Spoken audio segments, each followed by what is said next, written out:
Right, so this is our second little What's on Our Mind that we're doing from New Zealand at KohaCon 2025.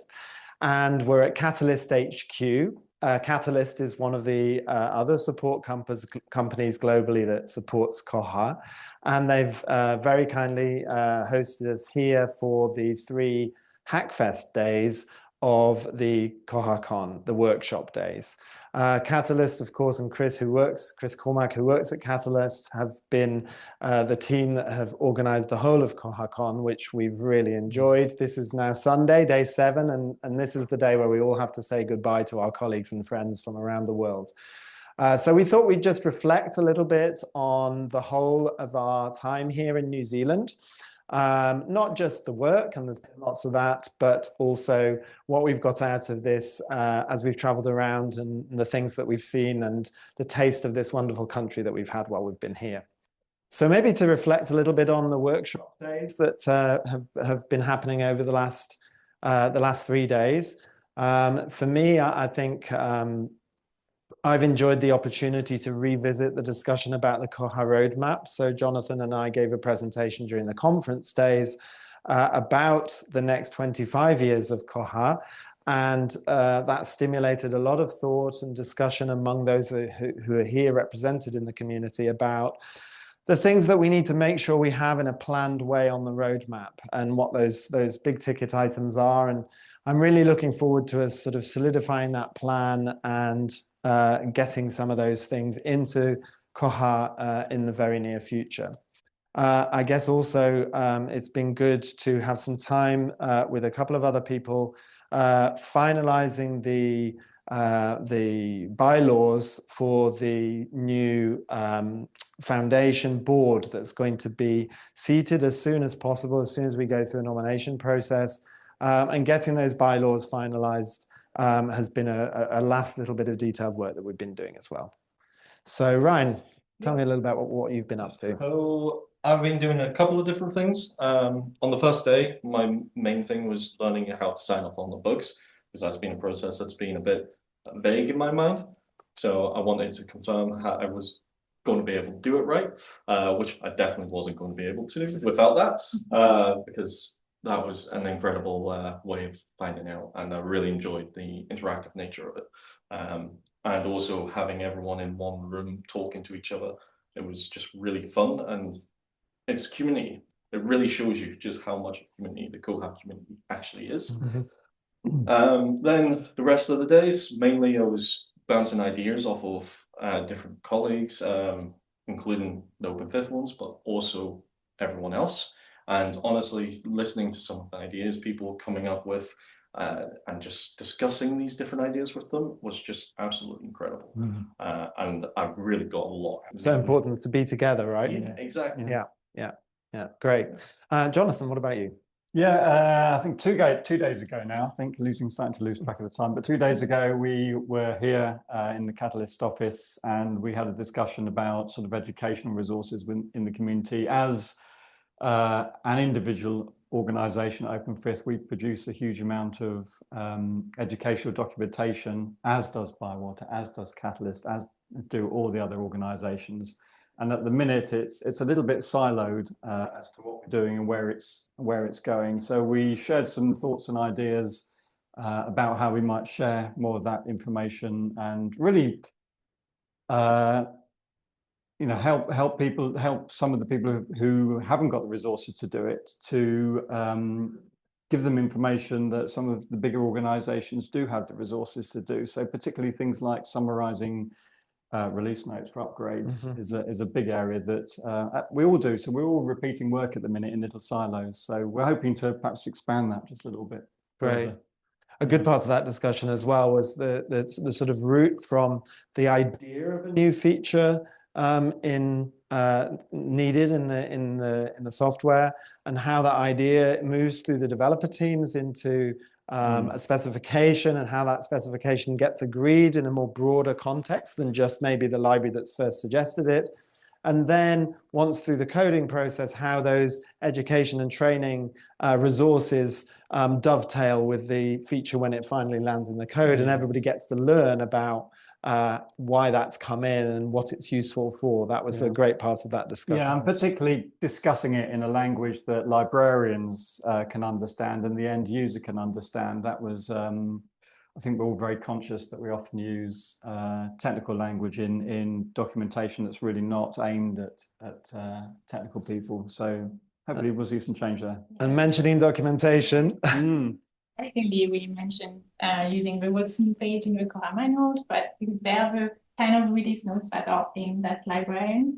And it's kind of a conversation of, yes, we want everybody to use Koha to make the most of it for their libraries, but to do that, you need to know how to use all the features. And usually the first day people go to it the manual. So we do need to make sure everything in Koha is documented. And to do that, we need more people. So yesterday, we did introduce a lot of people to the joys of contributing to the Koha manual, and it was great to see so many people who either hadn't touched documentation for a while or had never done it, having a go. So yeah, I did my first. And you're not the only one. Like I wanted to take a screenshot of the leaderboard, say this is the KohaCon effect. So like we got a lot more people contributing to documentation, and that's what we need. And again, it's one of those things like, the more people do it, the better it's going to be for everyone. So that really shows one of the powerful things about getting together for a conference and then a working session like the last few days have been. It really does mean that people in the community can contribute. And coming together for the conference, the more we'll have people who feel like they've got the confidence and the training, because there's been a little bit of training involved in these workshop sessions, to take part and get involved. Now, I'd love to say we've been working solidly for 7 days. It's a long way to come, but it's a long way to come and not do some fun things as well. And there was in the schedule on Thursday, we had our cultural day, and there were a number of different activities on offer. A few of us went to the Weta workshop, which is famous for producing a lot of the props and woods and the armor and all of those exciting things for a huge number of films, but they're most well known for the fact that they were involved in the Lord of the Rings series, and that was just an amazing, it was incredible place to go.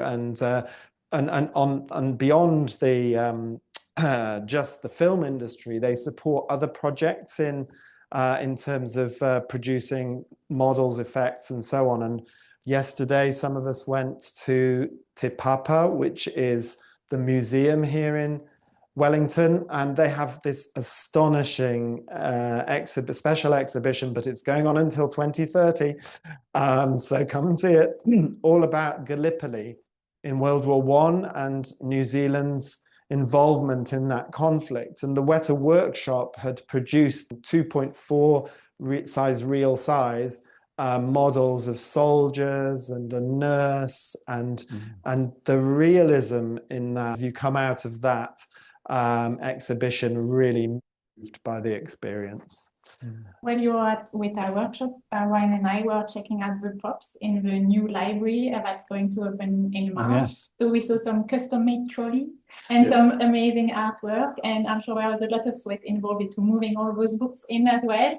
And you were telling me about the technical challenge, Ryan, that's going to come in that library in terms of the sorter. The sorter is going to be a 17-bin sorter, which is on the basement floor. And apparently it's open to the public, wasn't it? No, it was just open to the librarians.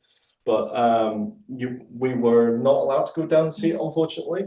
But it sounds incredible, and honestly, I am happy I'm not supporting that system. That technical challenge is wow. And you told me it was an earthquake-proof building as well, which is... Yeah, that's why the library has been closed for almost 7 years, to make it earthquake-proof. So inside there are a lot of braces to give like a bit of lift to the building, which also has its challenges because they are like people banging their head potential risks. So they are looking at all the design. And then outside, they have like this wide all around the building. It's almost like a wide walkway, but like the top of it is going to lift in case of earthquakes, and so the building can actually move My goodness. around that. Yeah, it's like on top of the library side of the building, and we're like welcoming and like all the thought that's gone into making that space like open to the public. It's all that architectural and like safety side. I was quite impressed. And Jonathan, where did we go in the afternoon of Thursday? Well, we went to a cricket match, which was fantastic. So it was organised again by Catalyst, and it was a very international cricket match. And yes, and it was great fun teaching our American friends about cricket and explaining the And our French friends. and explaining the last 5 days. And interestingly enough, we had very international teams, and yes, our team was actually, we were actually the winning team, and unbelievably, we got a higher score than England got against Australia in the Ashes yesterday. And we have to give credit to Amit, our captain, who's from India, and so to have an Indian leading our particular team, I think was very good. The victory was very good. And my French batting colleague. So I will say it was their team. I was put on the other team because I'm the black sheep of the family. And I was the first bowler, and for some reason I ended up doing, I don't know, it was like 10 wide balls just to give 10 runs. I think it was the longest over in history. Thumbs up to long overs. It was a really great afternoon and evening, and we had a barbecue afterwards. Now, we need to bring this video to a close because, you know, it's already long enough, possibly. But one of the highlights for this group of people was last night. We went up to Auld suggested and found this wonderful nature reserve, a conserve that they've put. New Zealand, when it was first created as a landmass, didn't have any mammals. And then when mammals were introduced, both by the Maori when they first colonized this land, and then by the European colonizers, they brought with them mammals who devastated a lot of the New Zealand fauna, particularly the bird life. Zealandia has been created with this fence to exclude any of the remaining mammals. They're trying to eradicate them all, the problematic mammals that there are on the islands, so that birds can thrive. And what was it that we saw that we were most excited about? Glowworms. Glowworms. Yes. They were wonderful. A whole sort of river of stars, as it was described to us by a wonderful guide. And what else did we see? Kiwis. Kiwis. Not just one, two. We had the most wonderful guide. We also saw ruru, which are one of the 4 raptor species native to New Zealand, and they're a little owl. And that was the most beautiful thing to see. Not only once did we see it at a bit of a distance, but then one landed just in front of us on a branch, which was most wonderful. And of course, this is a night walk, so you're walking around at night in the dark with your torch. Little red light torches so as not to disturb the animals too much. Right.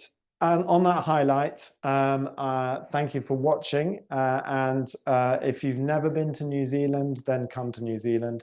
If you've never been to KohaCon, then consider coming to KohaCon, as it really is a worthwhile experience for everyone who comes along. And the next KohaCon is next September, and it's being hosted by Karlsruhe Institute of Technology, KIT, in the German city of Karlsruhe. So it's not too far for our British and also European libraries to make that journey, and we really would encourage and support you to do that. Thank you very much for watching this What's on Our Mind video, and we look forward to talking to you all again soon.